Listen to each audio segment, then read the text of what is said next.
Tonight, I want to talk about the spiritual dimension of all this. What does it mean? What does it mean to have a spiritual dimension? So first, let me begin with a kind of quotation. One day, Sakyamuni Buddha was involved with a discussion with his monks. And he said to them, "Verily, there is a realm where there is neither the solid nor the fluid, neither heat nor motion, neither this world or any world, neither sun nor moon or stars. There is, O monks, an unborn, unoriginated, uncreated, unformed.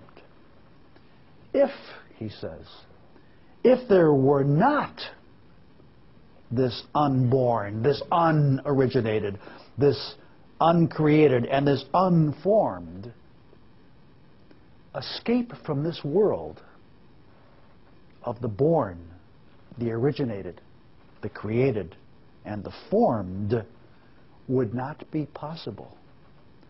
Now, what the heck was the Buddha talking about? We read about this stuff, we go, huh? What could that possibly mean? Well, I want to tell you something. Physicists today have discovered what that means. And it's very exciting, because it's leading into a whole direction of thought that prior to the discoveries of the turn of the 20th century, the discoveries of quantum physics and Einsteinian relativity and that kind of stuff, prior to that time, would have been considered fantasy, not even worthy of any serious consideration. Of course, spiritual disciplines talk about such things, maybe, but who really has a gut-level understanding of what the heck that means? My job is to, first of all, find out what that means, and second of all, to try to explain it the best way I know how. What I would call that, if I gave it a title, would be aside from the yoga of time travel, of course, would be the physics of Shiva, the god of time. Now, let me give you a clue about this realm that I'm talking about. Scientifically, medically, physiologically, neurophysiologically, we have looked inside of your body. We've gone into every orifice we can find. Orifice, you know what that word means? Okay, if you don't, it's hole. Okay, every orifice in your body.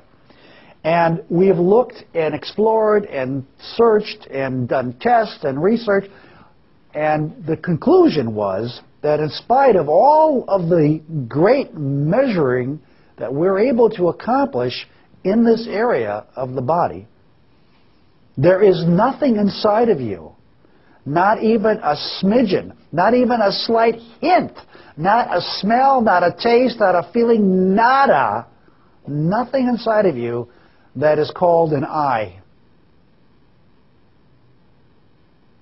And yet, every one of you, quote unquote, seems to know what the heck you're talking about when you say I. What the heck are you talking about? There's no objective I present. There's nothing in there that we can say, it's right there. It's in the pineal gland. Or if you're a young male teenager, in the penis gland. But whatever, what we had, it's not there. We just can't find it. So, what is it? What are we talking about? It has many names. In German, it's Ich. In French, it's Je. In English, it's I. In Russia, it's Ya. In Japanese, one of the translations is Watashi. What is that? Spanish, Yo. What are we talking about? If we begin to inquire and begin to realize that it's not something that's made of matter, it's not material, there's no I present, then how can we talk about anything having to do that has a reference to that I. I see the star. I hear the voice. I smell the flower. I taste the food. What are we talking about? All of these objective experiences, that is, things which we can relate to the objective world through our five senses, all are clustered around this invisible I-ness, Your Highness, and there ain't nothing there. The emperor not only has no clothes, he has no body either. So what is going on? Well, that's an interesting question, and that is part and parcel of what the yoga of time travel is really all about. It's if the I, and here I'll throw this out to you and you can play with it for a moment, if this conceptual I is not real, then it's got to be something which is imaginal, something which we imagine, something we create from the mind in some way. Okay, we can talk about whether the mind is real either, but let's just stay with this for a moment. Let me use some structure, even though I may throw it away later on. If we say that, then it's conceptual, then that means that it's subject to change. I mean, this may be hard to change because it seems to be pretty solid.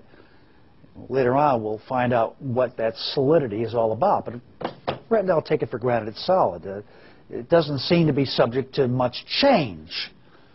But the I is not even solid.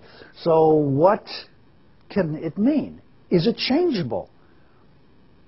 Well, if it is changeable, what would happen if we began to cultivate, to instigate, to promulgate, to propagate, to get out there the idea that let's start changing what we mean by our I and see what kind of universe we can create? Is it possible that things could change if we begin to change the I? Not only that, suppose we become aware of how we can use this I, change it, modify it, make it bigger, make it smaller, see where it gets caught in traps, see where it is allowed to get free, see how it changes, and begin to possibly exercise a kind of, I won't use the word control, but let's say a resonance with. What could we learn from that? From my understanding of this, and from the teachings of ancient Indian philosophy, particularly those of Patanjali, who wrote something called the Yoga Sutras, this is not only a question worth considering, it is the only question worth considering. It is the question. It is the centerpiece of all yogic philosophy. It is the central piece of all spirituality. It is the only thing we really can deal with in our quest for spiritual resonance with God, with Spirit, with your wife or your husband, or George Bush or John Kerry. I don't care who you're trying to resonate with, but it's only through that we can find this kind of thing that we're talking about. It also turns out, according to Patanjali and some of the teachings, and from some of the work and research work that I've now done, which now includes something we call quantum physics, which I'll tell you more about in a little while, it now appears that it is very intimately connected with time itself. Now, this is something that may sound new, but it actually turns out to be as old as the teachings of Patanjali, which goes back 2,500 years. It goes back 500 years before the birth of Christ.